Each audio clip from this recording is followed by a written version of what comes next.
لازم يدعموا في يناير ايه يا محمد؟ انا بالنسبه لي باك رايت وباك ليفت.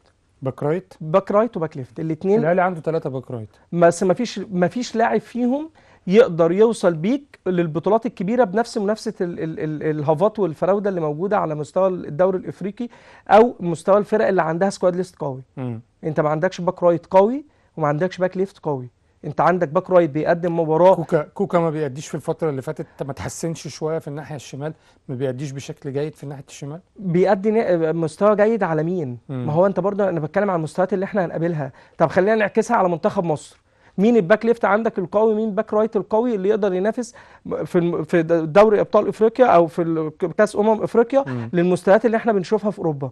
بس معظم الافارقه صعب محترفين. جدا. فده اللي انا بتكلم فيه. انت امم النهارده محتاج باك رايت قوي. النهارده يعني مثلا لو جيت قلت مين افضل باك رايت في الدوري المحلي، هتقول الشيبي وانت مغمض. صحيح. فانت النهارده هل لو في باك رايت محلي يقدر ينافس الشيبي، فهل انت هتذكره ولا انت هتقول ان الشيبي افضل؟ امم فانت ما عندكش الباك رايت اللي يقدر ينافس الشيبي اللي هو في الدوري المحلي.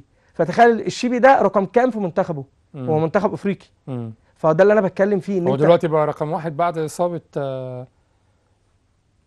اسمه ده بتاع اشرف باريس حكيمي. اشرف حكيمي. اعتقد ان هو دلوقتي بقى رقم واحد في ممكن منتخب تقول المغرب. رقم واحد او اتنين كمان، امم لان في اكتر من باك رايت، وفي باك رايت واثنين وثلاثه. في كل المنتخبات دلوقتي هتلاقي الباكات رايت والباكات ليفت والهافات والفراوده متميزين جدا. انت امم منتخب السنغال الهافين عنده والفيرود من اخطر الفراوده اللي موجوده في مستوى افريقيا. نفس الكلام نيجيريا، نفس الكلام غانا، نفس الكلام الكاميرون. امم فانت هتبص على كذا منتخب، الجزائر، المغرب. انت لو قعدت تقول اسماء المنتخبات اللي عندها اجنحه وفراوده قويه هتقول ست سبع منتخبات. هل انت عندك الخط الدفاعي اللي يقدر ينافس المستوى الهجومي ده؟ امم هو ده السؤال. مش الكلام بقى هنا على الاهلي بس او الزمالك بس، لا، الكلام على منتخب مصر نفسه. فانت بتيجي محتاج انت باك رايت، محتاج باك رايت، محتاج باك ليفت، محتاج باك ليفت. ولكن انت عندك تقدر تطور ده. ما اظنش ان محمد هاني هيتطور، انت في سن ما ينفعش يتطور فيه. بجانب ان انت بتعمل ماتش كويس وست سبع ماتشات مستواك متذبذب. امم مش ده الباك رايت اللي المفروض يلعب في النادي الاهلي. مش ده الباك ليفت اللي المفروض يلعب في النادي الاهلي.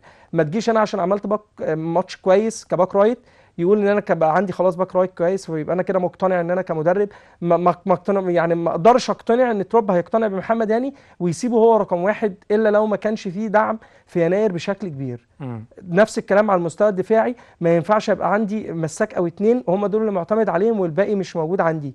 انا النادي الاهلي بلعب على اكتر من بطولة.